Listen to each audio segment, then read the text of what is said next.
आज आप क्या सीखेंगे आइए देखते हैं। प्रेजेंटेशन प्रोग्राम्स का इस्तेमाल करके आप सीखेंगे पावर पॉइंट स्क्रीन के कुछ पार्ट्स के बारे में समझ लेना, रिबन के ऊपर के कमांड्स इस्तेमाल करना, क्विक एक्सेस टूल बार के साथ टास्क्स परफॉर्म करना, गेटिंग हेल्प, माइक्रोसॉफ्ट अकाउंट में साइन इन करना, आपका प्रेजेंटेशन शेयर करना और फाइल टैब समझ लेना।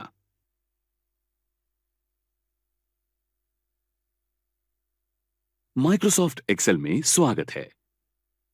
माइक्रोसॉफ्ट ऑफिस का स्प्रेडशीट प्रोग्राम एक इलेक्ट्रॉनिक स्प्रेडशीट जिसे वर्कशीट कहते हैं। ये एक कंप्यूटर प्रोग्राम है जो आपको एक रोज और कॉलम्स वाले टेबल में टेक्स्ट और नंबर्स एंटर करने देता है। ये वर्कशीट पहले के हस्तलिखित लेजर्स का काम करती है और आपको कठिन विश्लेषण और गणित करने देती है। स्प्रेडशीट प्रोग्राम डेटा का रूपांतर दृश्य उदाहरणार्थ ग्राफ और चार्ट रूप में पल भर में करता है, जिससे आपको वो समझ लेना आसान होता है। हस्तलिखित कैशबुक्स या अकाउंटिंग सॉफ्टवेयर की तुलना में ऐसे प्रोग्राम्स इस्तेमाल करना आर्थिक रूप से बहुत सस्ता पड़ता है। तो शुरुआत करते हैं आपके माइक्रोसॉफ्ट एक्सेल सीखने के सफर का। एक्सेल का इस्तेमाल शुरू करने के लिए वो एप्लीकेशन पहले शुरू करना पड़ेगा। विंडोज के स्टार्ट बटन पर क्लिक कीजिए, एप्लीकेशंस की लिस्ट पर स्क्रॉल कीजिए और एक्सेल सिलेक्ट कीजिए। एप्लीकेशन खोजने का जलद मार्ग यानी सर्च बॉक्स में एक्सेल ये टाइप कीजिए।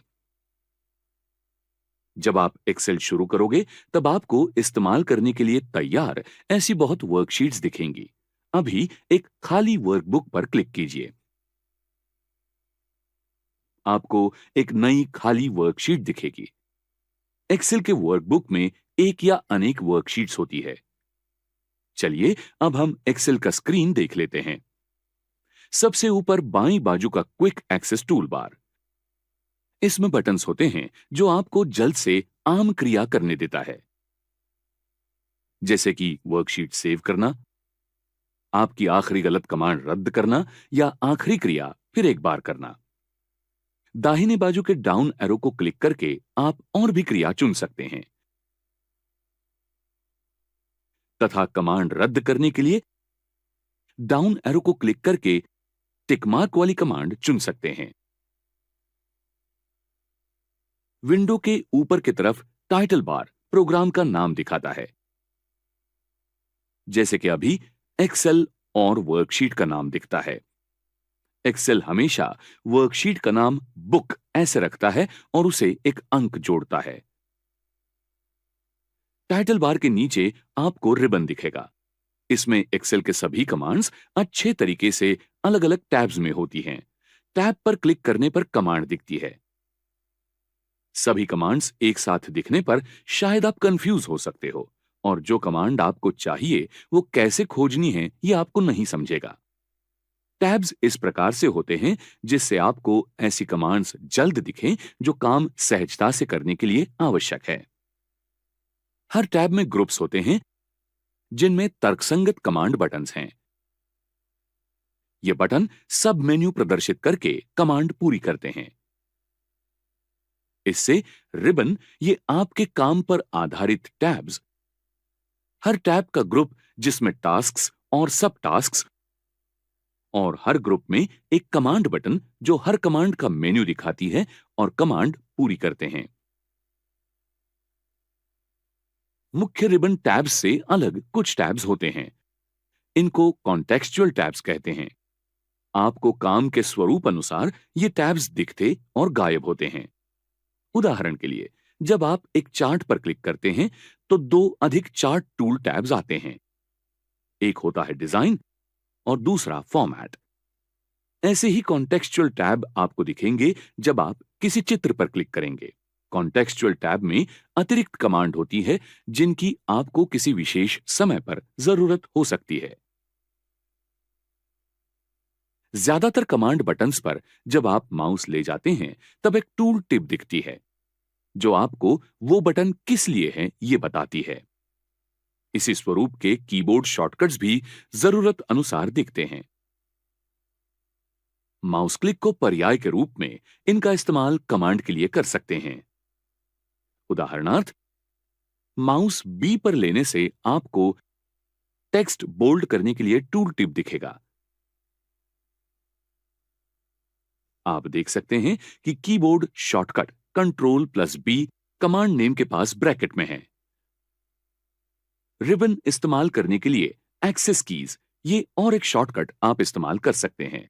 एक्सेस कीज टैब्स, कमांड और आपको स्क्रीन पर दिखने वाली बाकी चीजों से संबंधित होते हैं। जरूरी टिप्स देखने के लिए ऑल्ट दबाइए। यहां आप देख सकते हैं कि होम टैब की एक्सेस की H है, इंसर्ट टैब की N है, सेव कमांड की क्विक एक्सेस टूल बार पर है 1। ऐसे ही बाकी सारे हैं। समझिए किसी टैब के लिए आपने बटन दबाया, उदाहरण के लिए इंसर्ट टैब के लिए N, तो उस कमांड के लिए जरूरी टिप्स दिखाने वाले लेवल्स आते हैं। आप ऑल्ट बटन फिर एक बार दबा के एक्सेस कीज गायब कर सकते हैं। होम टैब शुरू कीजिए।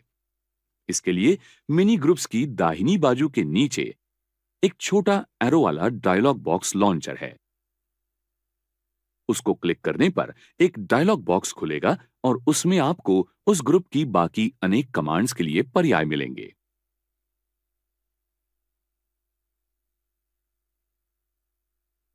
मदद हमेशा तैयार है। आपको किसी भी प्रकार की मदद चाहिए हो तो सिर्फ हेल्प टैब पर क्लिक कीजिए। हेल्प आइकॉन पर क्लिक करके दाहिनी तरफ का हेल्प पेन खोलिए। आपके किसी भी प्रश्न के लिए सर्च बॉक्स में दिए हुए लिंक्स इस्तेमाल कीजिए।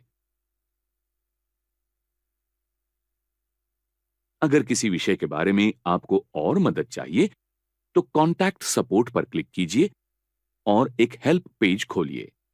यहां आप आपकी समस्या लिख सकते हैं और गेट हेल्प पर क्लिक कर सकते हैं। फीडबैक आइकॉन का इस्तेमाल करके आप माइक्रोसॉफ्ट को बता सकते हैं कि कोई सुविधा आपको पसंद है, पसंद नहीं, या कोई उपयोगी सलाह आप दे सकते हैं। शो ट्रेनिंग पर क्लिक करके आप माइक्रोसॉफ्ट एक्सेल के बारे में सभी ऑनलाइन लेसन्स देख सकते हैं। कम्युनिटी ग्रुप के आइकॉन्स इस्तेमाल करके आप दुनिया भर के एक्सेल उपभोक्ताओं से संपर्क कर सकते हैं। इसके लिए आपको इंटरनेट कनेक्शन की जरूरत होगी। एक्सेल कम्युनिटी से संपर्क करने के लिए कम्युनिटी आइकॉन का इस्तेमाल कीजिए। ऐसे एक्सेल एक्सपर्ट से संपर्क कीजिए जो एक्सेल इस्तेमाल कर रहे हैं और जिन्होंने वो बनाया है। ब्लॉग साइट आइकॉन आपको एक्सेल ब्लॉग्स दिखाएगा। यहां आपको एक्सेल से संबंधित सभी अपडेट मिलेंगे। अगर आपको ऐसा लगता है कि एक्सेल में और सुधारणा करने के लिए आप कुछ कर सकते हैं तो सजेस्ट अ फीचर पर क्लिक कीजिए और आपका सजेशन दीजिए।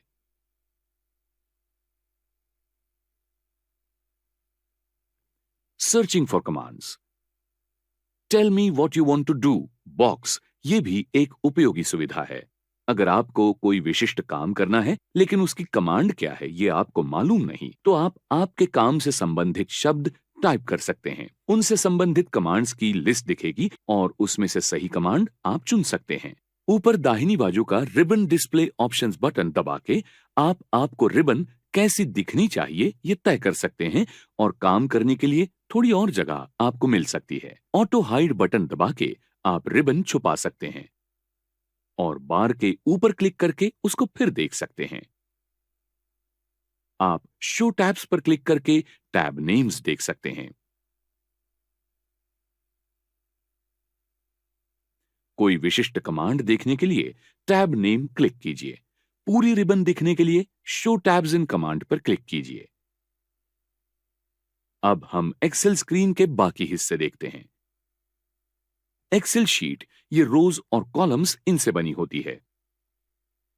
रोज को 1 से आंकड़े दिए होते हैं तो कॉलम्स को ए, बी, ए, बी, बी ऐसे अक्षर के क्रम से नाम दिए होते हैं।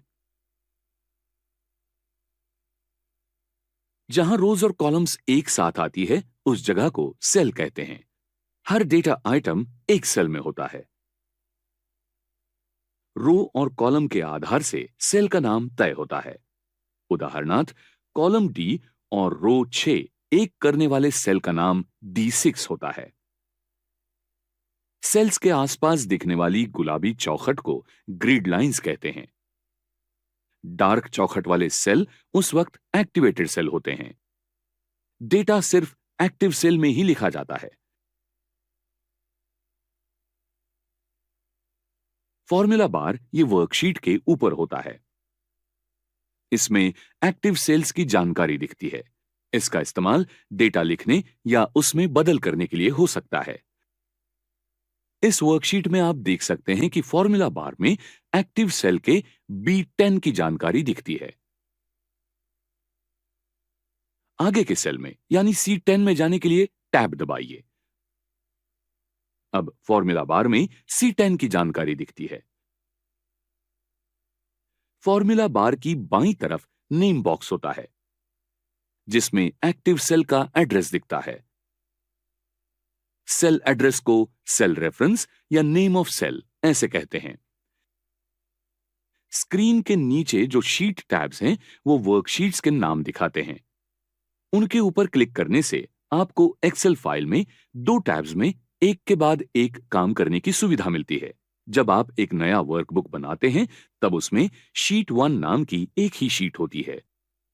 और शीट्स जोड़ने के लिए प्लस आइकॉन क्लिक कीजिए। शीट का नाम बदलने के लिए शीट टैब पर क्लिक कीजिए और नया नाम टाइप कीजिए।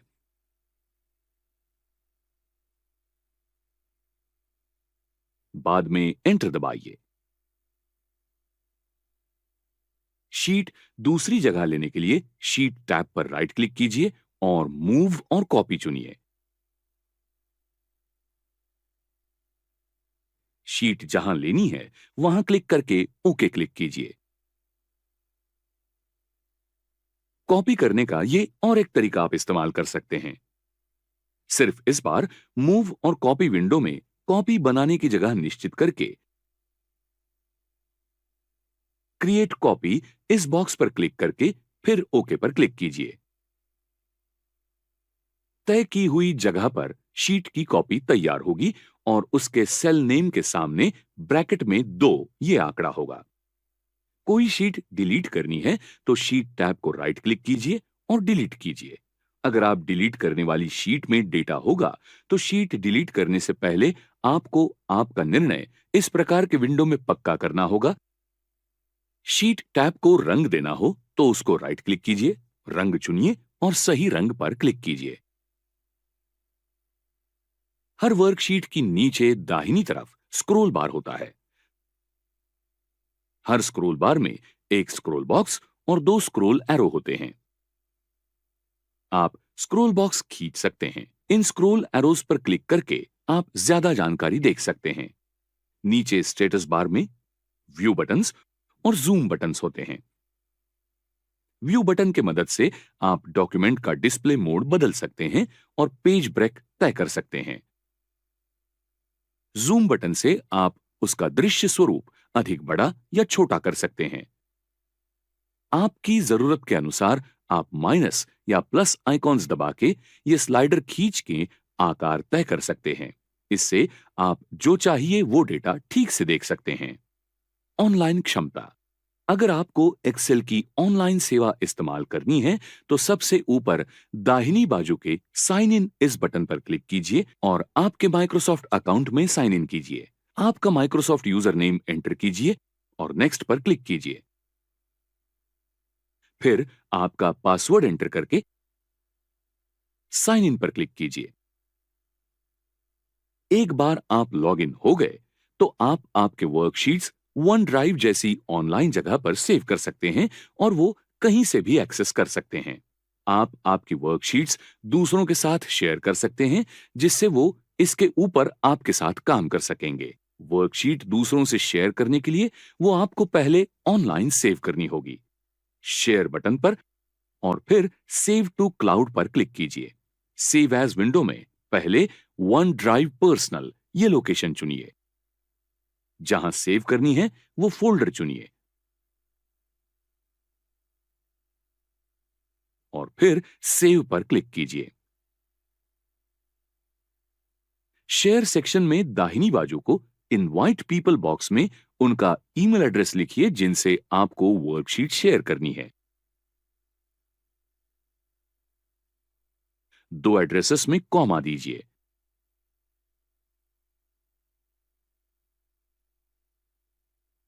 फिर बॉक्स के ऊपर की तरफ क्लिक कीजिए। अगर दूसरों ने शीट में बदलाव करना है तो नीचे के बॉक्स में कैन एडिट चुनिए। लेकिन अगर उनको सिर्फ दिखाना है तो कैन व्यू चुनिए। नीचे के बॉक्स में चाहिए तो संदेश टाइप कीजिए।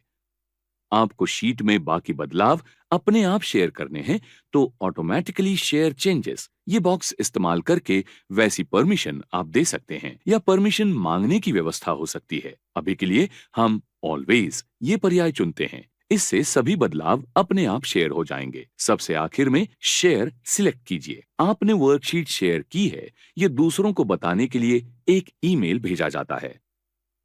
उन सभी लोगों के नाम आपको आपके नाम के नीचे दिखेंगे। सेक्शन के नीचे गेट अ शेयरिंग लिंक पर आप क्लिक कर सकते हैं और वो लिंक आप आपकी वर्कशीट देखने के लिए लोगों के साथ साझा कर सकते हैं। ये आप स्पष्ट कर सकते हैं कि आपने भेजे लिंक के वर्कशीट में वो लोग बदलाव कर सकते हैं या सिर्फ देख सकते हैं। आप कॉपी बटन पर क्लिक करके वो लिंक कॉपी करके किसी से भी शेयर कर सकते हैं। शेयर बटन के बाजू में इमोटिकॉन और हेल्प टैब पर फीडबैक इस आइकॉन का कार्य एक ही है। आप उसका उपयोग माइक्रोसॉफ्ट को आपकी प्रतिक्रिया देने के लिए कर सकते हैं। अब आपकी एक्सेल के इंटरफेस से पहचान हो गई है, तब आप एक्सेल सीखने के अगले स्टेप पर जा सकते हैं।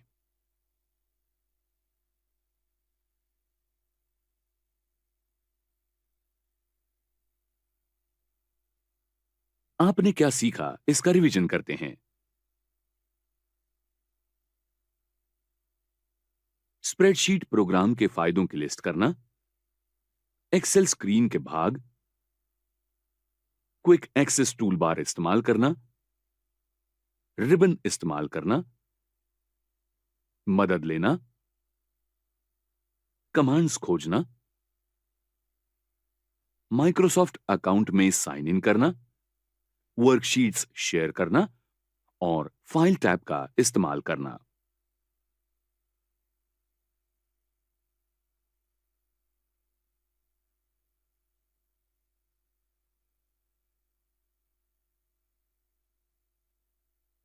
इस एक्टिविटी में आप फाइल टैब के बारे में सीखेंगे। एक्टिविटी पूरी होने पर आप सीखेंगे वर्कबुक तैयार करना, टेम्पलेट्स का उपयोग करना, वर्कबुक को सेव करना, वर्कबुक बंद करना, वर्कबुक शुरू करना, वर्कबुक प्रिंट करना और वर्कबुक को प्रोटेक्ट करना।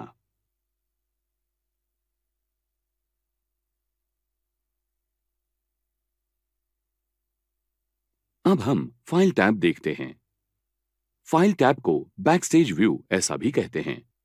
इसमें कुछ ऐसे फीचर्स हैं जो वर्कशीट के कुछ पॉइंट पर काम नहीं करते, लेकिन कुछ हद तक एक्सेल के फाइल से संबंधित होते हैं। यहाँ कुछ कमांड्स होती हैं जो थीम से संबंधित होती हैं। उदाहरणार्थ, अलग अलग फॉर्मेट में किसी फाइल का ओपनिंग, क्लोजिंग, प्रिंटिंग और सेव करना। यहाँ आप फाइल प्रॉपर्टीज के लिए परमिशन सेट कर सकते हैं और उनको देख सकते हैं। अब हम कुछ ऑप्शंस देखते हैं। इन्फो सेक्शन, यहाँ वर्कशीट की प्रॉपर्टीज के बारे में डिटेल जानकारी होती है।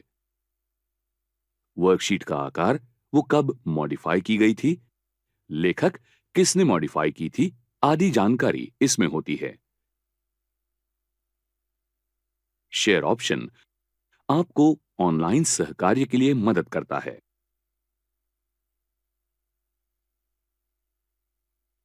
एक्सपोर्ट ऑप्शन की मदद से आप आपकी वर्कशीट को दूसरे फॉर्मेट में बदल सकते हैं। माइक्रोसॉफ्ट से संबंधित सभी की अकाउंट की जानकारी के लिए अकाउंट पर क्लिक करें। जरूरत होगी तब आप अकाउंट से साइन इन, साइन आउट और स्विच अकाउंट कर सकते हैं। इस्तेमाल होने वाले प्रोडक्ट की जानकारी माइक्रोसॉफ्ट ऑफिस के वर्जन से संबंधित है, वहां दिख सकती है। एक्सेल ऑप्शन स्क्रीन देखने के लिए एक्सेल ऑप्शंस पर क्लिक कीजिए। यहां आप आपके एक्सेल एप्लीकेशन से कैसे काम करना है, इसके बारे में अलग अलग सेटिंग्स कॉन्फ़िगर कर सकते हैं। वर्कबुक तैयार करना। जब नया वर्कबुक तैयार करने के लिए पहले की कोई एक्सेल वर्कबुक ओपन की जाती है, तब फाइल टैब पर क्लिक कीजिए और न्यू सिलेक्ट कीजिए। दाहिनी तरफ आपको अलग अलग टेम्पलेट्स दिखेंगे। टेम्पलेट ये एक ready to use pre designed document होता है जो सामान्य उद्देश्यों के लिए तैयार किया हुआ होता है। सभी टेम्पलेट्स देखने के लिए स्क्रॉल डाउन कीजिए। यहाँ बहुत टेम्पलेट्स होते हैं जो आप इस्तेमाल कर सकते हैं। उसमें से कुछ एक्सेल एप्लीकेशन के साथ होते हैं तो कुछ इंटरनेट से डाउनलोड कर सकते हैं। आपको जो चाहिए वो आप ऊपर के सर्च बॉक्स में खोज सकते हैं। टेम्पलेट से संबंधित स्पेसिफिक कैटेगरी आप वहां खोज सकते हैं। टेम्पलेट पर आधारित वर्कबुक तैयार करने के लिए उसे सिलेक्ट कीजिए और क्रिएट पर क्लिक कीजिए। और ये देखिए, तैयार है आपने तैयार किया हुआ रेडी टू यूज वर्कबुक जो आपने चुने हुए टेम्पलेट पर आधारित है। उसमें चाहिए वो बदलाव बाद में आप कर सकते हैं। अब हम पहले से एक नया वर्कबुक तैयार करते हैं। उसके लिए पहले ये बंद करते हैं। दाहिने कॉर्नर में एक्स आकार के आइकन पर क्लिक कीजिए। अब स्कूल के कुछ छात्रों के मार्क्स का डेटा इस ब्लैंक शीट में एंटर करते हैं। सेल A1 में क्लिक कीजिए और स्कूल का नाम एंटर कीजिए। वर्कबुक को सेव करना। सबसे पहले हम ये वर्कबुक सेव करते हैं। थोड़े थोड़े समय के बाद आपने किया हुआ काम सेव करना बहुत जरूरी होता है। अचानक किसी स्थिति से या लाइट जाने से अगर कंप्यूटर बंद हो गया तभी उससे डेटा लॉस नहीं होता। वर्कबुक को सेव करने के 3 विकल्प हैं। फाइल टैब पर क्लिक कीजिए और सेव सिलेक्ट कीजिए। क्विक एक्सेस टूल बार पर स्थित सेव आइकॉन पर क्लिक कीजिए और शॉर्टकट की यानी Ctrl+S की का इस्तेमाल कीजिए। यह सबसे आसान उपाय है। ब्राउज पर क्लिक कीजिए। जब आप कोई नया वर्कबुक पहली बार सेव करते हैं तब सेव एज विंडो सामने दिखेगी। फाइल का स्पेसिफिक लोकेशन सिलेक्ट कीजिए। फाइल नेम एंटर कीजिए। उसके बाद सेव क्लिक कीजिए। Regular Excel workbook extension .xlsx के साथ सेव कर सकते हैं। डॉक्यूमेंट विंडो के ऊपर टाइटल बार में यह नाम दिख सकता है। फाइल टैब सेव ऑप्शन का उपयोग करके इसी फाइल की कॉपी आप दूसरे नाम से भी तैयार कर सकते हैं।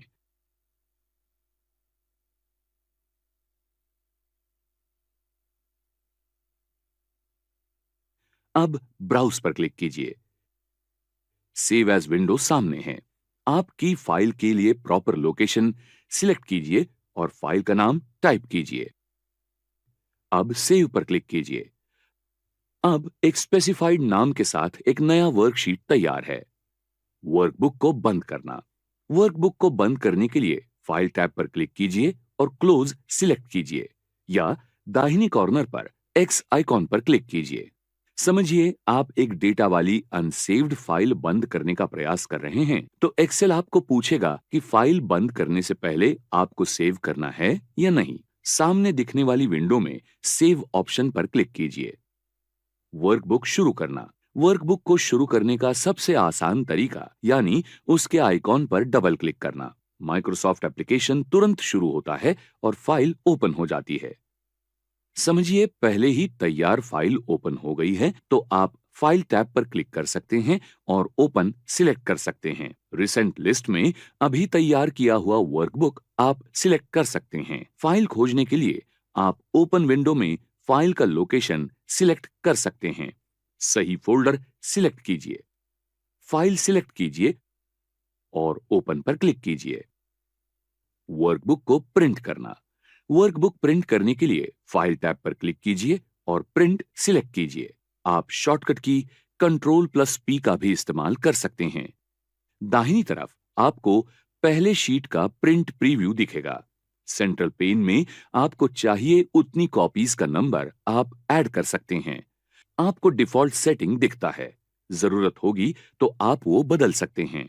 प्रिंटर प्रॉपर्टीज लिंक का उपयोग आप उस प्रिंटर से संबंधित सेटिंग से कर सकते हैं। बाकी सेटिंग के लिए पेज सेटअप लिंक का उपयोग कीजिए। आखिर में प्रिंट शुरू करने के लिए प्रिंट बटन क्लिक कीजिए। वर्कबुक को प्रोटेक्ट करना। आपके वर्कबुक को प्रोटेक्ट करने के लिए एक्सेल पासवर्ड की मदद करता है, इसलिए कोई भी बाकी व्यक्ति वो ओपन नहीं कर सकता।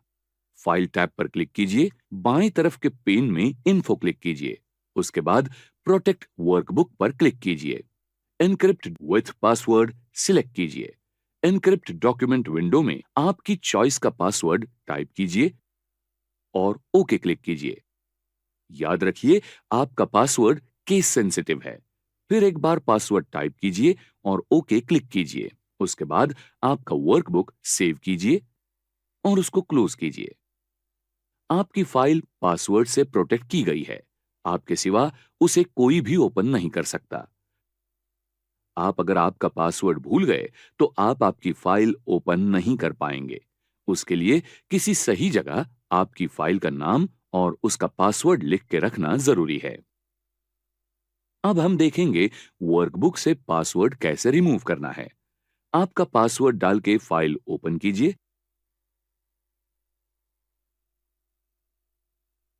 फाइल टैब पर क्लिक कीजिए और प्रोटेक्ट वर्कबुक सिलेक्ट कीजिए। फिर एक बार एनक्रिप्ट विथ पासवर्ड क्लिक कीजिए। सामने वाली विंडो में पासवर्ड सिलेक्ट कीजिए और उसको डिलीट कीजिए। इसके बाद ओके क्लिक कीजिए और वर्कबुक को सेव कीजिए। अब आपका वर्कबुक पासवर्ड प्रोटेक्टेड नहीं है। फाइल टैब से एग्जिट होने के लिए टॉप कॉर्नर में बैक एरो पर क्लिक कीजिए या एस्केप की प्रेस कीजिए।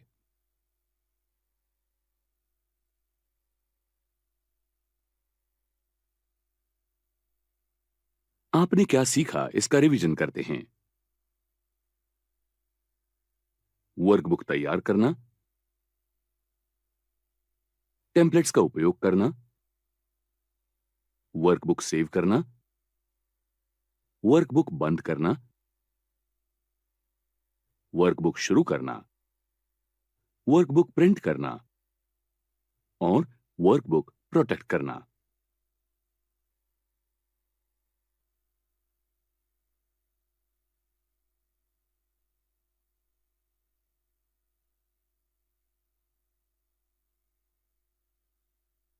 इस एक्टिविटी में आप एक्सेल के होम टैब के बारे में सीखेंगे। आप सीखेंगे डेटा एंटर करना, कॉलम की चौड़ाई एडजस्ट करना, रो की लंबाई एडजस्ट करना और सेल का साइज बढ़ाना।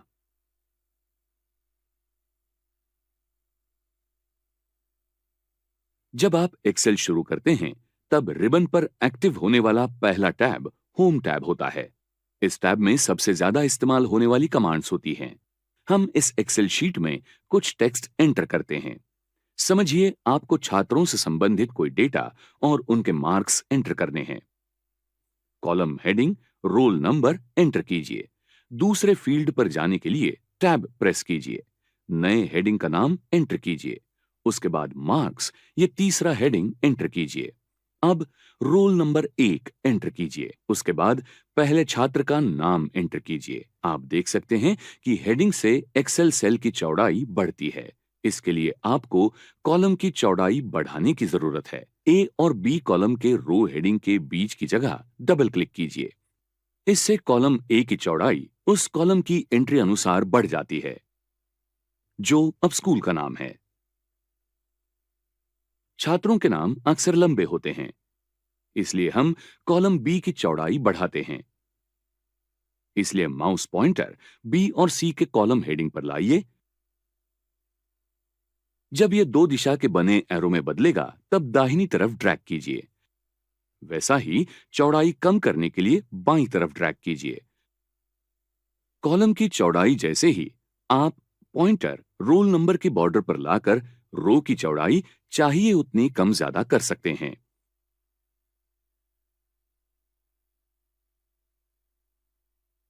अब पहले छात्र के मार्क्स एंटर कीजिए। नेक्स्ट एरो पर क्लिक कीजिए और दूसरे छात्र के डिटेल्स एंटर कीजिए।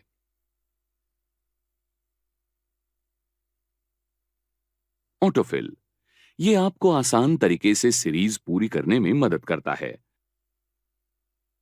आपको इसका उपयोग छात्रों के रोल नंबर अगर क्रम से होंगे तो वो भरने में मदद होती है। शुरू के 2 रोल नंबर वाले सेल्स सिलेक्ट कीजिए। जब आप आपका पॉइंटर सिलेक्ट किए कॉलम की दाहिनी तरफ लाते हैं तब वो प्लस के चिन्ह में बदलता है। ये फील हैंडल है। फील हैंडल को नीचे की तरफ ड्रैग कीजिए। सीरीज में चाहिए वो नंबर भर दीजिए।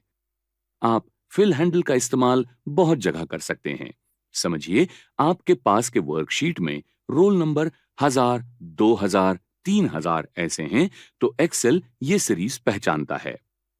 आप इनमें से 2 या अधिक नंबर चुन सकते हैं और फिल हैंडल को ड्रैग करने पर आपको चाहिए उतनी लंबी ये सीरीज आप कर सकते हैं।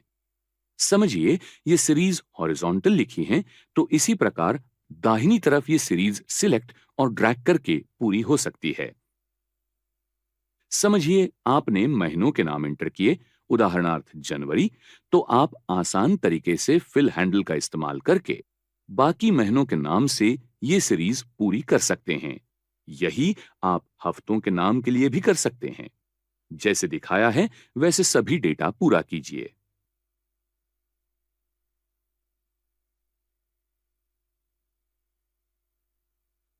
इस एक्टिविटी में आपने क्या सीखा इसका रिवीजन करते हैं।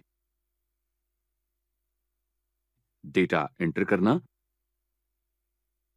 कॉलम की चौड़ाई एडजस्ट करना, रो की लंबाई एडजस्ट करना और सेल का साइज बढ़ाना।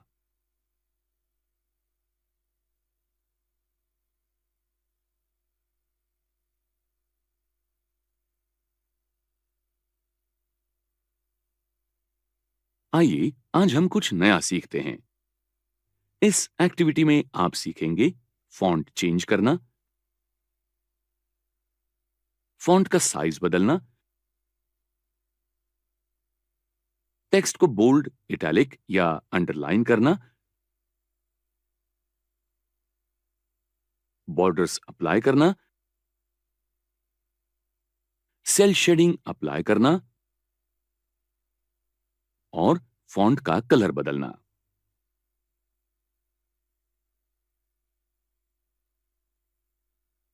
रिबन की एकदम बाईं तरफ दिखने वाला पहला ग्रुप है क्लिपबोर्ड ग्रुप। लेकिन हम दूसरे ग्रुप से शुरू करते हैं, यानी फॉन्ट ग्रुप। फॉन्ट दरअसल लिखने का एक स्टाइल है। ये टेक्स्ट अलग अलग फॉन्ट में लिखे हैं। अलग अलग प्रकार के फॉन्ट इस्तेमाल करने से वर्कशीट सुंदर दिखता है। अब हम कॉलम के फॉन्ट बदलेंगे। रो नंबर पर क्लिक करके पहली रो सिलेक्ट करें। उसके बाद फॉन्ट बॉक्स से डाउन एरो पर क्लिक कीजिए और जो चाहिए वो फॉन्ट सिलेक्ट कीजिए।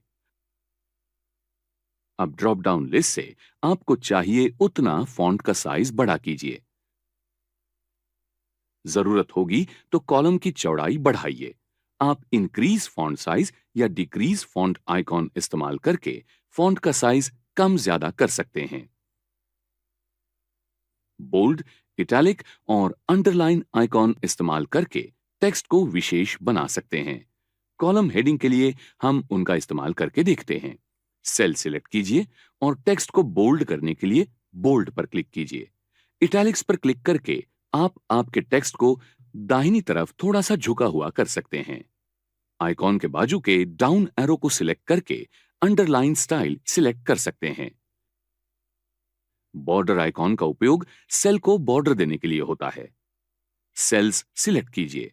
उसके बाद आइकॉन के पास के डाउन एरो पर क्लिक कीजिए और ऑप्शन सिलेक्ट कीजिए। आप ड्रॉ बॉर्डर ऑप्शन चुन के कोई स्पेसिफिक बॉर्डर भी दे सकते हैं। आपको जहां बॉर्डर चाहिए वहां क्लिक कीजिए। काम होने पर एस्केप क्लिक कीजिए। बॉर्डर्स इरेज करने के लिए इरेज बॉर्डर ऑप्शन का इस्तेमाल कीजिए। इस प्रकार से आप बाकी बॉर्डर ऑप्शन का उपयोग कर सकते हैं। अगला ऑप्शन है फिल कलर। नाम के जैसा ही सेल्स को कलर देने के लिए इस ऑप्शन का इस्तेमाल होता है। कॉलम हेडिंग सेल को सिलेक्ट कीजिए, आइकॉन के पास डाउन एरो को सिलेक्ट कीजिए और आपको जो चाहिए वो कलर सिलेक्ट कीजिए। दूसरे सेल के लिए आपको जो चाहिए वो फिल कलर सिलेक्ट कीजिए। नो फिल ऑप्शन के इस्तेमाल से आप सेल्स के कलर निकाल सकते हैं। फॉन्ट कलर ऑप्शन का उपयोग सेल में मौजूद डेटा का कलर बदलने के लिए आप कर सकते हैं। सेल्स सिलेक्ट कीजिए, आइकॉन के पास का डाउन एरो सिलेक्ट कीजिए, कलर सिलेक्ट कीजिए। दूसरे सेल के लिए भी आप ऐसे ही कलर कर सकते हैं।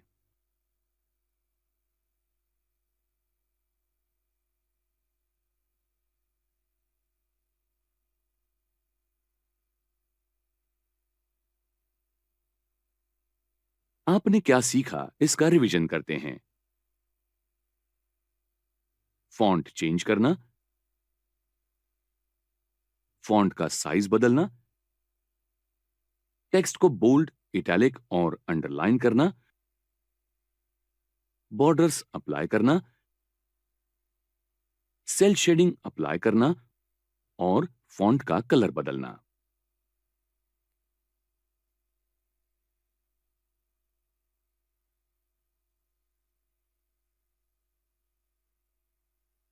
इस एक्टिविटी में आप क्लिपबोर्ड ग्रुप की कमांड्स के बारे में सीखेंगे।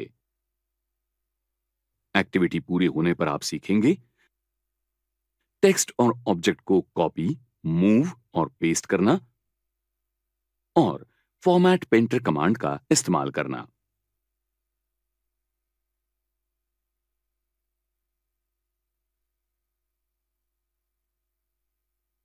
हम क्लिपबोर्ड ग्रुप की तरफ जाते हैं। इसमें कट, कॉपी और पेस्ट कमांड होती है।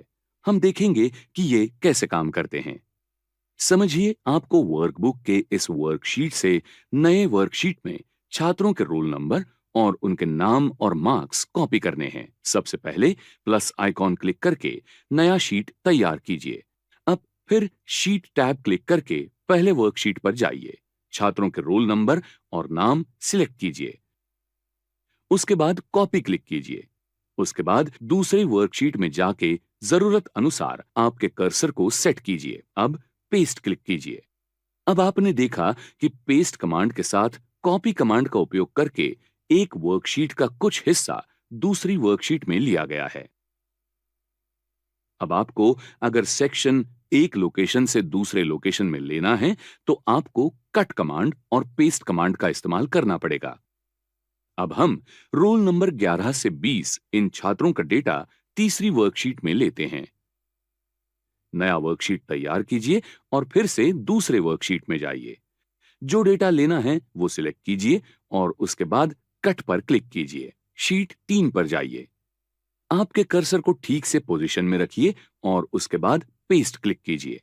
अब आप देख सकते हैं शीट 2 और शीट 3 में 10 छात्रों का डेटा है। याद रखिए, आप डेटा एक ही वर्कशीट में एक जैसे वर्कबुक के 2 वर्कशीट में और उसके साथ 2 अलग वर्कबुक की वर्कशीट में कॉपी और मूव कर सकते हैं। बहुत जरूरी शॉर्टकट हमेशा याद रखिए, ये समय बचाने वाले शॉर्टकट्स हैं। कॉपी और पेस्ट ऑप्शंस। आपने अब तक जो देखे वो कॉपी और पेस्ट के डिफॉल्ट ऑप्शंस हैं। उसमें कुछ अलग ऑप्शंस भी हैं। जब आप कोई डेटा कॉपी करते हैं तब आप उसको पिक्चर की तरह भी कॉपी कर सकते हैं। रेगुलर डेटा एक पिक्चर की तरह पेस्ट हो जाएगा। पहले शीट में जाइए, 2 छात्रों का डेटा सिलेक्ट कीजिए, पास के डाउन एरो को सिलेक्ट कीजिए और कॉपी एज पिक्चर को क्लिक कीजिए। अगले ऑप्शन के साथ एक पॉपअप विंडो आपको दिखेगा। अभी के लिए हम डिफॉल्ट ऑप्शन रखते हैं। अब ओके क्लिक कीजिए। अब आपका कर्सर आपको चाहिए उस पोजीशन में सेट कीजिए। पेस्ट सिलेक्ट कीजिए। अब आप देख सकते हैं ये डेटा पिक्चर जैसा पेस्ट हुआ है। पिक्चर टूल इस हेडिंग के नीचे कॉन्टेक्सचुअल फॉर्मेट टैब दिखता है। इस टैब में अनेक पिक्चर फॉर्मेट ऑप्शन हैं जो हम बाद में सीखेंगे। कॉपी कमांड के जैसे ही जिस प्रकार कॉपी करोगे वैसे अनेक पेस्ट कमांड भी हैं। Ctrl+C इस शॉर्टकट का इस्तेमाल करके छात्रों के नाम कॉपी कीजिए। अब पेस्ट आइकॉन के नीचे के एरो पर क्लिक कीजिए। देखिए आपको कितने सारे पेस्ट ऑप्शंस दिख रहे हैं। उनका फंक्शन देखने के लिए आपके माउस को घुमाइए। Format painter. क्लिपबोर्ड ग्रुप में और एक बहुत काम की कमांड है फॉर्मेट पेंटर। कुछ सेल्स को फॉर्मेट करने के लिए अप्लाई करते हैं और उसकी रेप्लिका चाहिए होगी तो ये एक आसान तरीका है। अब इस टाइम टेबल वर्कशीट की तरफ देखिए। यहां हफ्ते का पहला दिवस मंडे के सेल्स अलग तरीके से फॉर्मेट किए गए हैं। दूसरे दिन को इसी प्रकार से फॉर्मेटिंग चाहिए तो सेल्स सिलेक्ट कीजिए, फॉर्मेट पेंटर पर क्लिक कीजिए और सेल्स ड्रैग कीजिए। इसी प्रकार से फॉर्मेटिंग बहुत जगह पर इस्तेमाल करना हो तो सेल्स सिलेक्ट कीजिए, फॉर्मेट पेंटर आइकॉन पर डबल क्लिक कीजिए और सभी सेल्स को ड्रैग कीजिए जहां आपको वो फॉर्मेट चाहिए। काम पूरा होते ही एस्केप क्लिक कीजिए।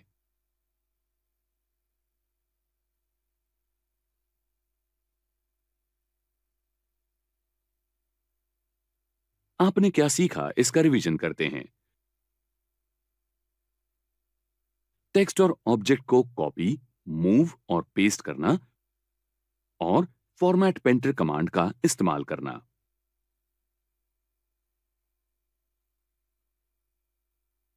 आइए अब हम कुछ नया सीखते हैं। इस एक्टिविटी में आप सीखेंगे डेटा अलाइन करना, टेक्स्ट इंडेंट करना, डेटा ओरिएंटेशन बदलना, टेक्स्ट रैप करना और एक्सेल के सेल्स इकट्ठा और अलग करना।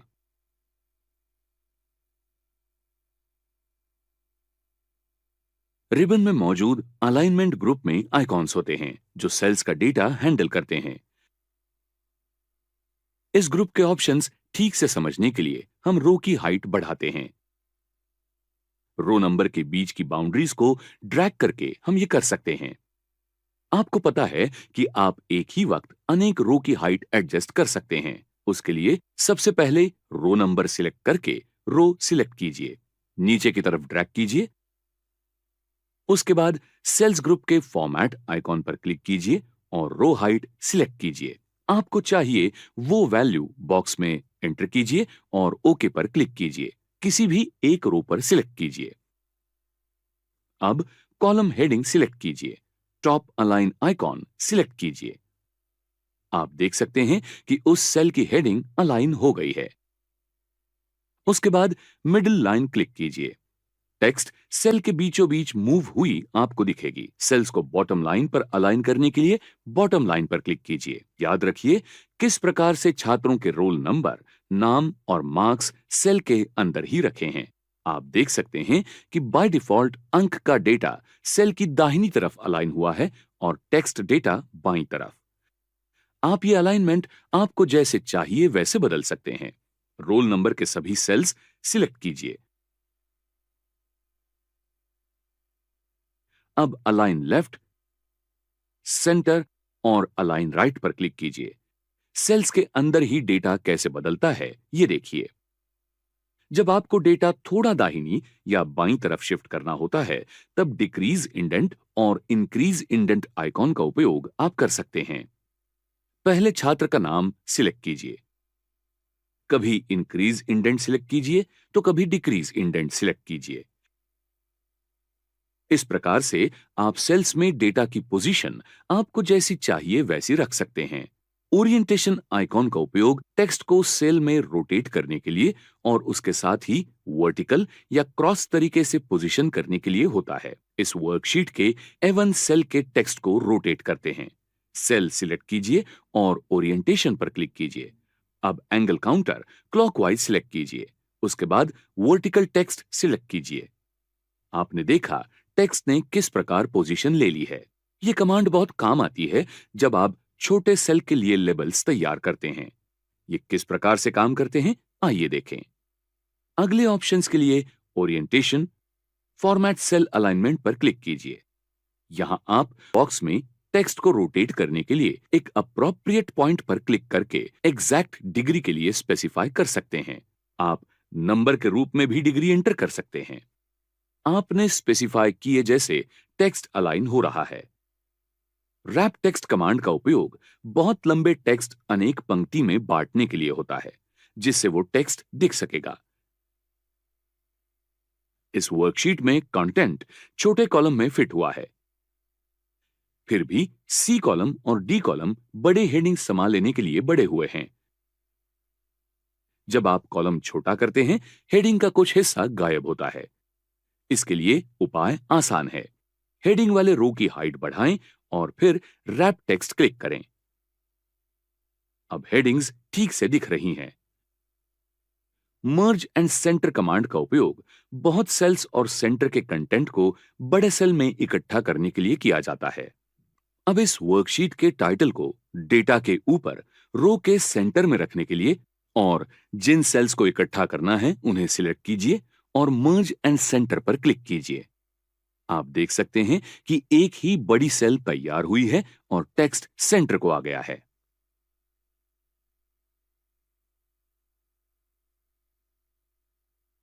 आपने क्या सीखा, इसका रिवीजन करते हैं। डेटा अलाइन करना, टेक्स्ट इंडेंट करना, डेटा ओरिएंटेशन बदलना, टेक्स्ट रैप करना और एक्सेल के सेल्स इकट्ठा और अलग करना।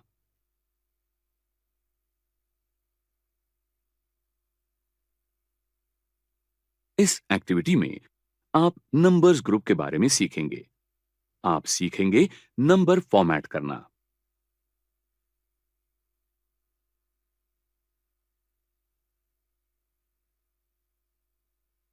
नंबर्स ग्रुप में अलग अलग प्रकार से नंबर्स फॉर्मेट करने के ऑप्शंस है। अलग अलग उपलब्ध फॉर्मेट्स देखने के लिए नंबर फॉर्मेट बॉक्स में डाउन एरो क्लिक कीजिए। हम डेटा का एक कॉलम चुनते हैं और करेंसी फॉर्मेट अप्लाई करते हैं। करेंसी सिंबल डेटा के सामने दिखेगा। आप अकाउंटिंग नंबर फॉर्मेट आइकॉन के पास डाउन एरो पर क्लिक करके और सिलेक्शन करके सिंबल बदल सकते हैं। परसेंटेज के लिए डेटा फॉर्मेट करने के लिए परसेंट स्टाइल पर क्लिक कीजिए। थाउजेंड्स सेपरेटर के लिए कॉमा से डेटा फॉर्मेट करने के लिए कॉमा स्टाइल पर क्लिक कीजिए। इंक्रीज डेसिमल्स क्लिक करके आप डिस्प्ले डेसिमल्स नंबर इंक्रीज कर सकते हैं और डिक्रीज डेसिमल्स क्लिक करके आप डिस्प्ले डेसिमल्स नंबर डिक्रीज कर सकते हैं। अब डेट्स वाला कॉलम सिलेक्ट कीजिए। नंबर फॉर्मेट बॉक्स में डाउन एरो पर क्लिक कीजिए। यहां आप शॉर्ट डेट और लॉन्ग डेट फॉर्मेट्स देख सकते हैं। हम लॉन्ग डेट फॉर्मेट अप्लाई करते हैं। बाकी अलग अलग फॉर्मेट्स अप्लाई किए जा सकते हैं। डायलॉग बॉक्स लॉन्चर पर क्लिक कीजिए। नंबर ग्रुप के नीचे दाहिनी तरफ छोटा एरो ये फॉर्मेट सेल विंडो डिस्प्ले करता है। यहां हमें बहुत सारे डेट फॉर्मेट्स दिखते हैं जो अप्लाई किए जा सकते हैं। आगे जाइए और अलग अलग फॉर्मेट्स एक्सप्लोर कीजिए।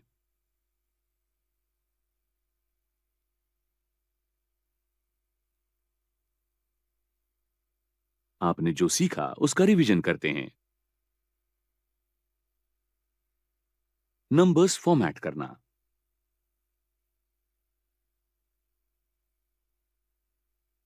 इस एक्टिविटी में आप स्टाइल ग्रुप के बारे में सीखेंगे।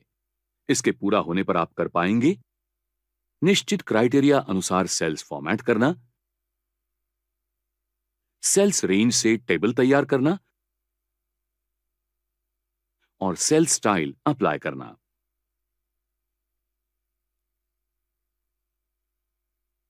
कंडीशनल फॉर्मेटिंग आइकॉन का इस्तेमाल सर्टेन क्राइटेरिया पर आधारित सेल्स फॉर्मेट तय करने के लिए किया जाता है। समझिए, आपको इस वर्कशीट में से 900 से कम फिगर्स वाली और जिनका कलर अलग है ऐसी सभी सेल्स हाईलाइट करनी है।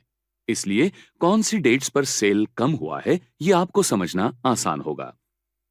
फिगर्स वाली सभी सेल्स सिलेक्ट कीजिए, फिर कंडीशनल फॉर्मेटिंग पर क्लिक कीजिए। डिस्प्लेड ऑप्शन से highlight cell rules less than select कीजिए। लेस देन विंडो में बाएं बॉक्स में 900 एंटर कीजिए और दाहिनी बॉक्स में डिस्प्लेड ऑप्शन से सूटेबल ऑप्शन सिलेक्ट कीजिए। ओके क्लिक कीजिए। अब सिलेक्टेड सेल्स के बाहर क्लिक कीजिए। आप देख सकते हैं कि 900 से कम फिगर्स वाले सभी सेल्स स्पेसिफाइड कलर्स में हाईलाइट किए जाते हैं। कंडीशनल फॉर्मेटिंग के बाकी अलग अलग एप्लीकेशंस है। उदाहरण के लिए टॉप या बॉटम रूल्स ऑप्शन रेंज में से हाईएस्ट और लोएस्ट वैल्यूज हाईलाइट करने के लिए इस्तेमाल किया जा सकता है, और डेटा बार्स ऑप्शन का इस्तेमाल डेटा अनुसार बार डिस्प्ले करने के लिए किया जा सकता है। बाकी भी ऑप्शंस हैं, वो भी देखिए। फॉर्मेट एज टेबल आइकॉन का उपयोग रेंज ऑफ सेल्स तुरंत फॉर्मेट करने के लिए और प्रीडिफाइंड टेबल स्टाइल चुन के टेबल में कन्वर्ट करने के लिए किया जाता है। इस वर्कशीट का डेटा इस्तेमाल करके एक टेबल तैयार करते हैं। 2 से 22 रोज में डेटा वाले सेल्स सिलेक्ट कीजिए और स्टाइल ग्रुप में फॉर्मेट एज टेबल सिलेक्ट कीजिए। उसके बाद डिस्प्लेड गैलरी से टेबल स्टाइल सिलेक्ट कीजिए। पॉपअप विंडो में टेबल के लिए सेल रेंज कंफर्म कीजिए। कॉलम्स को हेडिंग होने के कारण my table headers box checked है, ये निश्चित कीजिए। ओके क्लिक कीजिए। आपका डेटा अब कॉलम हेडिंग्स के पास में छोटे एरो बटन्स के साथ टेबल जैसा दिखता है। टेबल के बाहर क्लिक कीजिए। जब डेटा टेबल की तरह ऑर्गेनाइज किया जाता है, तब आप वो आसानी से सॉर्ट और फिल्टर कर सकते हैं। उदाहरण के लिए आपको छात्रों के मार्क्स डिसेंडिंग ऑर्डर से सॉर्ट करने हैं। मार्क्स के हेडिंग के पास का एरो क्लिक कीजिए। डिस्प्लेड मेन्यू में sort largest to smallest select कीजिए। Here you are. Highest marks लेने वाला छात्र लिस्ट की टॉप में डिस्प्ले किया जाता है, तो लोएस्ट मार्क्स वाला छात्र नीचे डिस्प्ले किया जाता है। हम थोड़ी देर में डेटा सॉर्टिंग और फिल्टर करने के बारे में और भी सीखेंगे। प्रीडिफाइंड स्टाइल्स से सिलेक्ट करके सेल तुरंत फॉर्मेट करने के लिए सेल स्टाइल्स आइकॉन का इस्तेमाल किया जाता है। सेल्स स्टाइल यानी फॉन्ट और font size, number formats, cell borders और सेल शेडिंग, इन जैसे फॉर्मेटिंग कैरेक्टरिस्टिक्स का एक डिफाइंड सेट है। ऐसा समझिए कि आपको प्रीडिफाइंड स्टाइल का इस्तेमाल करके कॉलम हेडिंग्स फॉर्मेट करनी है। पहले सेल्स सिलेक्ट कीजिए और सेल स्टाइल्स पर क्लिक कीजिए। डिस्प्लेड गैलरी से एक स्टाइल क्लिक कीजिए। आपके सेल्स को अब सिलेक्टेड स्टाइल अप्लाई की गई है। आपने सेल स्टाइल अप्लाई करने से आपको सेपरेटली फॉन्ट कलर बदलने की और फिर सेल शेडिंग अप्लाई करने की जरूरत नहीं है। आपने जो सीखा उसका रिवीजन करते हैं। निश्चित क्राइटेरिया अनुसार सेल्स फॉर्मेट करना, सेल्स रेंज से टेबल तैयार करना और सेल्स स्टाइल अप्लाई करना। आइए हम कुछ नया सीखते हैं। इस एक्टिविटी में आप सीखेंगे सेल्स, रोज, कॉलम्स और वर्कशीट इंसर्ट करना, सेल्स, रोज, कॉलम्स और वर्कशीट डिलीट करना, सेल्स का साइज स्पेसिफाई करना, रोज, शीट्स और कॉलम हाइड और अनहाइड करना, शीट्स रीनेम करना और शीट्स मूव और कॉपी करना।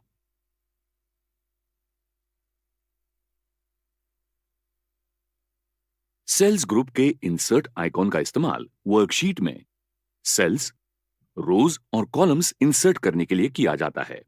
आप इसका उपयोग वर्कबुक में न्यू वर्कशीट इंसर्ट करने के लिए भी कर सकते हैं। सेम रो में सेल A1 के सामने सेल इंसर्ट करने के लिए A1 सिलेक्ट कीजिए और फिर इंसर्ट सिलेक्ट कीजिए। Insert cells. पॉपअप विंडो में आपको अलग अलग ऑप्शंस दिखते हैं। आप पहला ऑप्शन सिलेक्ट करके सेम रो में एक सेल डाल सकते हैं, जिससे एग्जिस्टिंग डेटा दाहिनी तरफ शिफ्ट होगा। दूसरा ऑप्शन आपको एग्जिस्टिंग डेटा के ऊपर एक सेल इंसर्ट करने देता है। बाकी दो ऑप्शंस आपको एंटायर रो या कॉलम इंसर्ट करने देते हैं।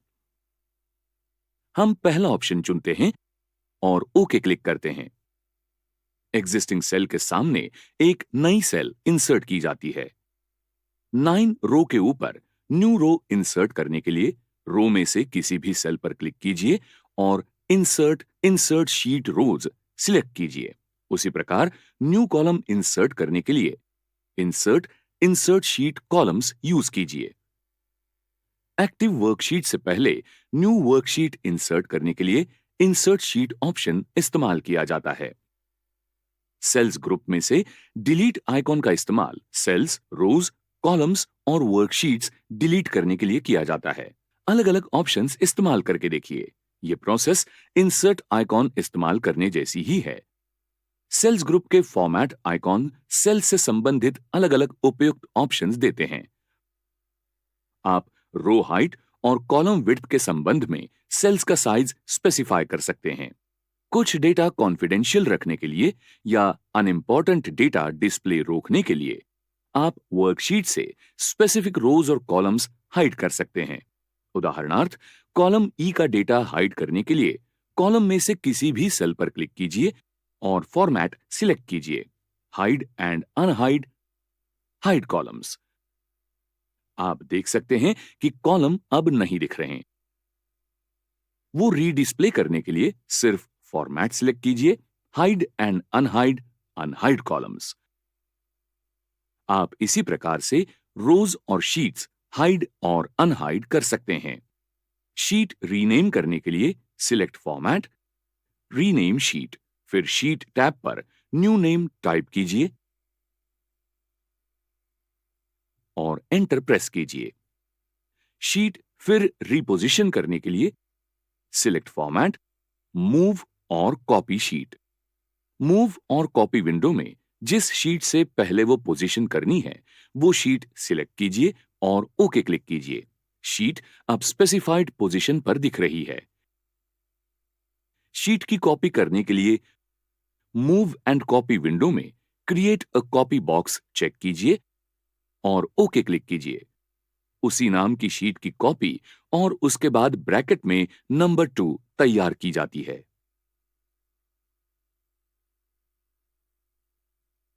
बिंगो, आपने बहुत प्रगति की है। आपने क्या सीखा, इसका एक रिवीजन करते हैं। सेल्स, रोज, कॉलम्स और वर्कशीट इंसर्ट करना, सेल्स, रोज, कॉलम्स और वर्कशीट डिलीट करना, सेल्स का साइज स्पेसिफाई करना, रोज, शीट्स और कॉलम हाइड और अनहाइड करना, शीट्स रीनेम करना और शीट्स मूव और कॉपी करना। आइए हम कुछ नया सीखते हैं। इस एक्टिविटी में आप सीखेंगे एडजेसेंट सेल्स से आइटम्स ऐड करना, सेल्स क्लियर करना,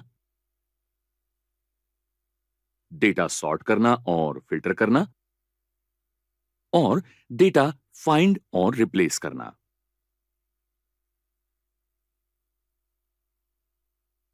एडिटिंग ग्रुप के ऑटो सम आइकॉन का इस्तेमाल एडजेसेंट सेल्स का कंटेंट तुरंत ऐड करने के लिए किया जा सकता है। सेल C15 पर क्लिक कीजिए और फिर ऑटो सम क्लिक कीजिए। C15 के ऊपर सेल्स ऐड करने के लिए एक फॉर्मूला दिखता है। मूविंग डॉटेड लाइन समावेश की हुई सेल्स इंडिकेट करता है। टोटल पाने के लिए सिर्फ एंटर प्रेस कीजिए। आइकॉन के पास का डाउन एरो क्लिक कीजिए।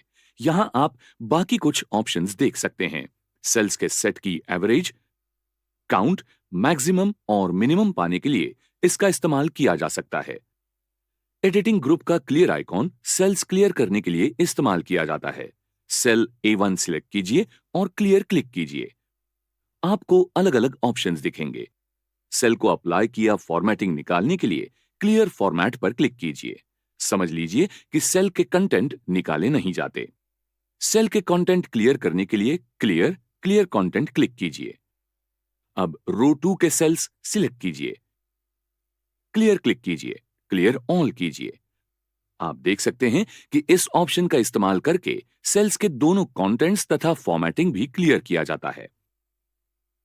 आपका डेटा ऑर्गेनाइज करने के लिए सॉर्ट और फिल्टर आइकॉन का इस्तेमाल किया जाता है, जिससे विश्लेषण करना आसान होगा। रीजन्स अल्फाबेटिकली सॉर्ट करने के लिए रीजन्स वाला कॉलम सिलेक्ट कीजिए। अब सॉर्ट और फिल्टर सिलेक्ट कीजिए, सॉर्ट A to Z कीजिए। सॉर्ट वार्निंग विंडो डिस्प्ले की जाती है क्योंकि एडजॉइनिंग सेल्स में संबंधित डेटा है जो रिस्पेक्टिव रीजन्स में सही प्रकार से रखने की आवश्यकता है। ये एक्सेल को समझता है, इसलिए आपको सिलेक्शन एक्सपांड करने की जरूरत है। ये बटन पहले ही सिलेक्ट किया गया है, सिर्फ सॉर्ट क्लिक कीजिए। हर रो के सही डेटा के साथ रीजन्स अब अल्फाबेटिकली अरेंज किए गए हैं। अगर आप एक कॉलम में एक ही सेल सिलेक्ट करते हैं और सॉर्ट करते हैं तो सिलेक्शन अपने आप एक्सपांड किया जाता है। इस केस में आपको सॉर्ट वार्निंग विंडो नहीं दिखेगी। डिसेंडिंग ऑर्डर से रीजन्स सॉर्ट करने के लिए प्रयास करते हैं। रीजन कॉलम के किसी भी सेल पर क्लिक कीजिए और सॉर्ट एंड फिल्टर सिलेक्ट कीजिए। Z से A सॉर्ट कीजिए। अब करेक्ट डेटा के साथ रीजन्स रिवर्स ऑर्डर से अरेंज किए गए हैं। Filtering data. अब समझिए आपको यह डेटा फिल्टर करना है।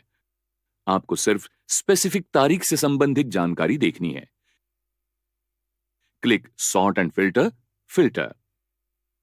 कॉलम हेडिंग्स के पास छोटे एरो बटन्स दिखते हैं। डेट के बाजू के बटन पर क्लिक कीजिए। डेटा फिल्टर्स नीचे क्लिक करके सिलेक्ट ऑल बॉक्स क्लियर कीजिए।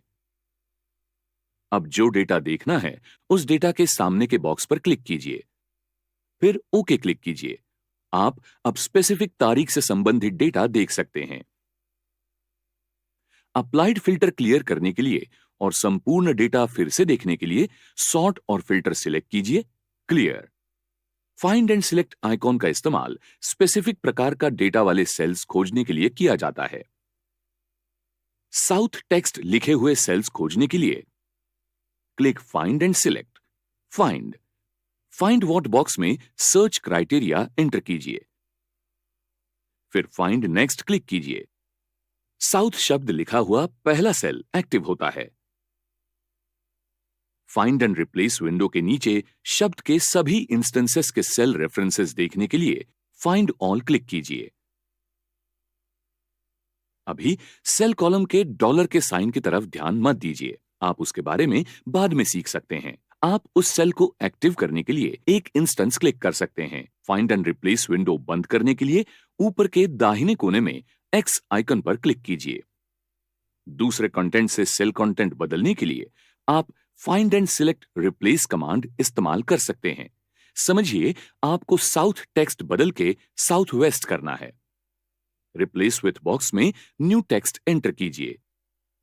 एक ही इंस्टेंस बदलने के लिए रिप्लेस क्लिक कीजिए या सभी इंस्टेंसेस बदलने के लिए रिप्लेस ऑल क्लिक कीजिए। एक विंडो डिस्प्ले होती है और आपको किए हुए नंबर ऑफ रिप्लेसमेंट्स की जानकारी देती है। Click okay. अब फाइंड एंड रिप्लेस विंडो बंद कीजिए।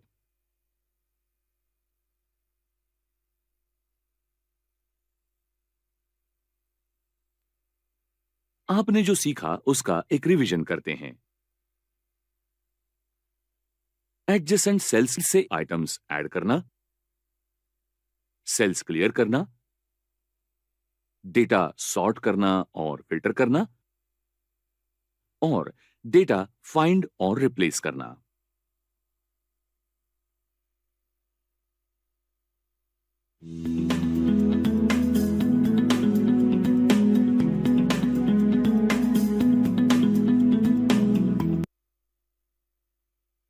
नोएमा ये बहुत बड़ा ऑनलाइन डेटाबेस है जो विभिन्न देशों से संबंधित सभी प्रकार के आंकड़ों को आलेखीय और संख्यात्मक दोनों प्रारूपों में प्रस्तुत करता है। इसका उपयोग दुनिया के विभिन्न देशों के बारे में आपका सामान्य ज्ञान बढ़ाने के लिए होना चाहिए। नोएमा का उपयोग विभिन्न स्थानों में किया जा सकता है, जिसमें पाठशालाएं, अनुसंधान संस्थान, सरकारी कार्यालय और कॉरपोरेट कार्यालय शामिल है। सांख्यिकीय मापदंड के आधार पर विभिन्न देशों की तुलना करने के लिए यह आपके लिए उपयोगी होगा। नोएमा हर किसी के लिए उपयोगी है, विशेषतः महत्वाकांक्षी पर्यटक, सरकारी निकाय और छात्रों के लिए उपयोगी है। इस गतिविधि के अंत तक आप निम्नलिखित कार्यों में सक्षम हो जाएंगे: नोएमा वेबसाइट के फीचर्स को वर्णित करना और नोएमा वेबसाइट के प्रयोग को स्पष्ट करना। नोएमा वेबसाइट दुनिया के विभिन्न देशों के बारे में सभी प्रकार की जानकारी प्राप्त करने के लिए उत्कृष्ट स्रोत है। दुनिया का डेटा एटलास देखने के लिए https://noema.com/atlas इस URL पर जाइए। किसी भी देश पर उससे संबंधित जानकारी को देखने के लिए क्लिक कीजिए। चलिए यूनाइटेड स्टेट्स ऑफ अमेरिका की लिंक पर क्लिक करते हैं। इस देश से संबंधित डेटा नए पेज पर प्रदर्शित होता है। किसी भी विषय के बारे में अधिक जानने के लिए केवल संबंधित लिंक पर क्लिक कीजिए। हम यूएस की लोक संख्या के बारे में जानना चाहते हैं, इसलिए पॉपुलेशन लिंक पर क्लिक करते हैं। आप ग्राफिकल, सांख्यिकीय और अन्य प्रारूपों में भी जानकारी को देख सकते हैं। आपका माउस पॉइंटर अधिक विवरणों के लिए ग्राफ पर लेकर जाइए। एक्सपोर्ट बटन पर क्लिक करके आप जानकारी को पीडीएफ या पीएनजी फाइल में डाउनलोड करने के लिए चयन कर सकते हैं। तो आपने देखा कि इस स्रोत का उपयोग आपको आपके प्रोजेक्ट्स, अनुसंधान पेपर्स और असाइनमेंट्स के लिए डेटा उपलब्ध कराने में हो सकता है। चाहे आपको यूएई में ऑयल प्रोडक्शन के बारे में जानना हो, या ब्राजील में शुगर केन के उपज के बारे में, या चाइना की लोक संख्या के बारे में जानना हो, नोएमा ये वो जगह है जहां आपको सारी जानकारी मिलेगी। इस वेबसाइट के बारे में बताकर आपके दोस्तों की मदद कीजिए।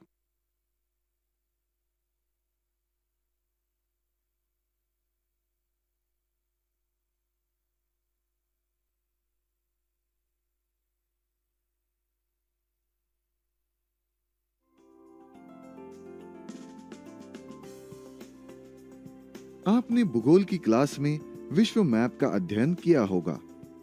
भारत जैसे बहुत से देश हैं और हर देश के अपने खूबसूरत शहर और गांव होते हैं। इसलिए आप अपने स्कूल की छुट्टियों के दौरान एक भावपूर्ण अनुभव के लिए इन शहरों की यात्रा करना चाह सकते हैं। लेकिन क्या यात्रा करने के लिए अभी आपकी उम्र बहुत कम है? हाँ, और साथ ही आपके माता पिता आपको अकेले यात्रा की अनुमति देने के लिए राजी भी नहीं होंगे। तो फिर क्या कर सकते हैं? मेरे पास एक आइडिया है। क्या आप पहले कभी इस वेबसाइट पर गए हैं? virtualvacations.us ये वही वेबसाइट है जो आप खोज रहे हैं। आप अपने घर में आराम से बैठे बैठे पूरी दुनिया का पता लगा सकते हैं। हाँ, आपने सही सुना। आप अभी जहां हैं, वहीं से किसी भी जगह पर जाएं। हवाई जहाज या ट्रेन का टिकट खरीदने की जरूरत नहीं है। कुछ भी पैक करने की जरूरत नहीं है। किसी भी अनुमति की आवश्यकता नहीं है। बस आप और आपकी यात्रा। आइए शुरू करते हैं अपनी रसीली यात्रा। वर्चुअल एक्सपीरियंस के पहले ऑप्शन वॉकिंग टूर में बिगिन पर क्लिक करें। यह पहले से ही कितना अच्छा लग रहा है, नहीं? टूर करने के लिए जो शहर चुन सकते हैं, उनकी सूची देखने के लिए नीचे स्क्रॉल करें। मुझे कौन सा शहर चुनना चाहिए? न्यूयॉर्क, बर्लिन या टोक्यो? वाह, इतने सारे शहर हैं। मैं पेरिस चुनूंगा। अविश्वसनीय है ना? हम पेरिस में हैं, अपनी पैदल यात्रा कर रहे हैं। हम आवाजें सुन सकते हैं और सड़कों को देख सकते हैं जैसे हम वास्तविक जीवन में करते हैं। कितना खूबसूरत है यह शहर। अरे, क्या आप पेरिस में कहीं खो गए हैं? क्या आप आईफिल टावर को खोजने की कोशिश कर रहे थे? virtualvacation.us इसी तरह के और भी कई अनुभव प्रदान करता है। क्या आप और अधिक एक्सप्लोर नहीं करना चाहते हैं? आइए वॉशिंगटन में ड्राइविंग टूर ट्राई करते हैं। क्या आपने एक बेहतरीन लंबी ड्राइव का अनुभव किया? क्या आपको नए लोग देखने को मिले? यह सिर्फ अद्भुत है। अब आप इस वेबसाइट पर स्वयं जाइए और जब चाहे विश्व भ्रमण कीजिए। अपने मित्र मंडली में सभी को बताएं कि आप लंदन, पेरिस, न्यूयॉर्क और टोक्यो गए हैं।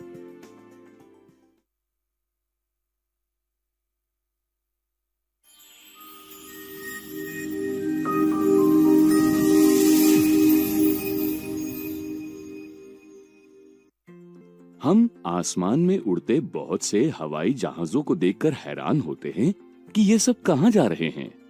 ऐसा भी होता है कि हमें हवाई अड्डे से किसी दोस्त या सहकर्मी को लेने जाना है, लेकिन उनके प्लेन के लैंडिंग के बारे में हमें कुछ भी पता नहीं होता। ऐसे हालातों में फ्लाइट रडार 24 वेबसाइट ऐसी जगह है जहां किसी हवाई जहाज का फ्लाइट नंबर, आरंभ, जहाज का प्रकार वगैरह जैसी जानकारी एक ही जगह पर मिलती है। हम फ्लाइट को ट्रैक भी कर सकते हैं और साथ ही अनुभव कर सकते हैं कि किसी हवाई जहाज के पायलट को 3D में क्या नजर आता है। आइए इस वेबसाइट को देखें और इसके विवरणों को जानें। फ्लाइट रडार 24 वेबसाइट का उद्देश्य है फ्लाइट के विवरण दिखाना, रास्ते ट्रैक करना और पायलट का वर्चुअल नजारा देखना।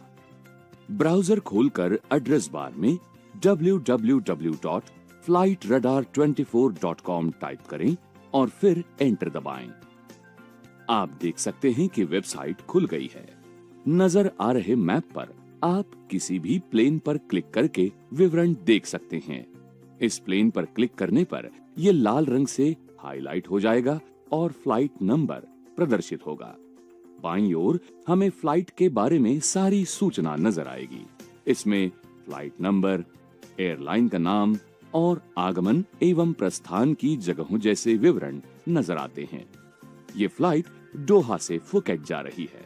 आप फ्लाइट के दूसरे विवरण भी देख सकते हैं, जैसे आगमन और प्रस्थान के समय, अनुमानित आगमन समय।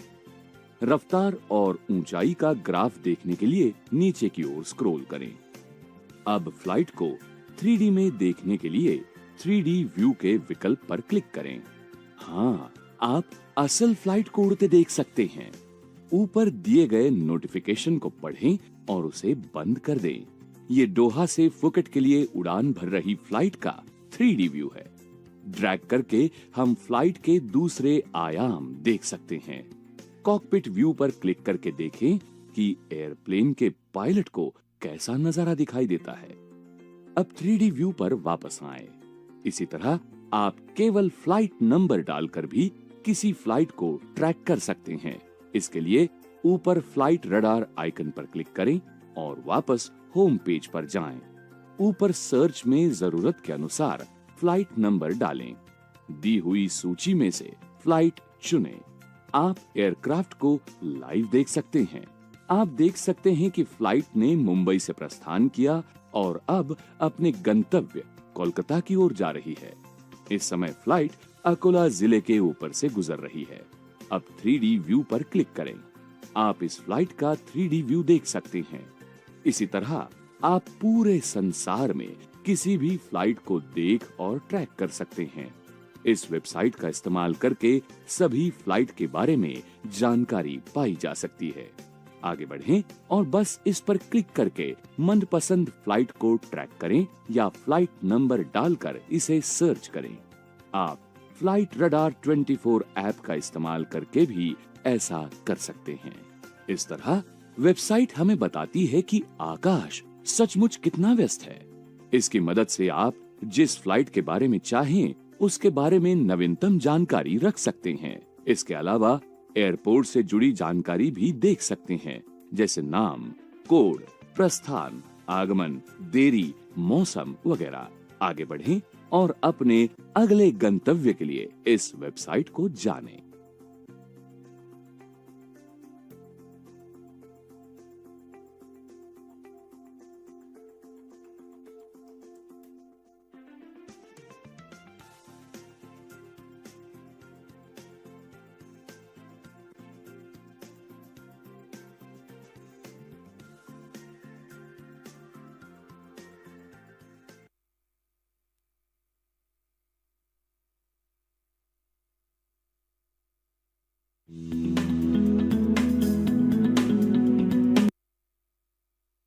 एक्स और पीरियड बटनों को क्रमशः बाएं और दाहिने हाथ की अनामिका उंगलियों से टाइप करते हैं।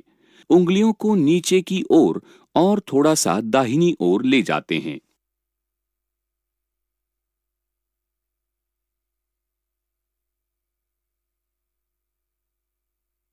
शुरू में आपको ये बटन अधिक कठिन प्रतीत हो सकते हैं, क्योंकि छोटी और अनामिका उंगलियों को सामान्यतः सांकेतिका और मध्यमा उंगलियों की अपेक्षा अधिक अभ्यास की आवश्यकता होती है।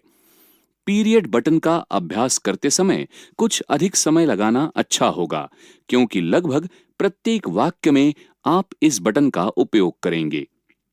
चूंकि इसे अनामिका से टाइप किया जाता है, अतः शुरू में इसे सीखना कठिन हो सकता है, लेकिन चूंकि इसका उपयोग इतना अधिक होता है कि केवल कुछ ही दिनों के नियमित अभ्यास के बाद आप आराम से इसे टाइप कर सकते हैं। एक्स और पीरियड बटन को टाइप करने के लिए हाथों की गति को देखें।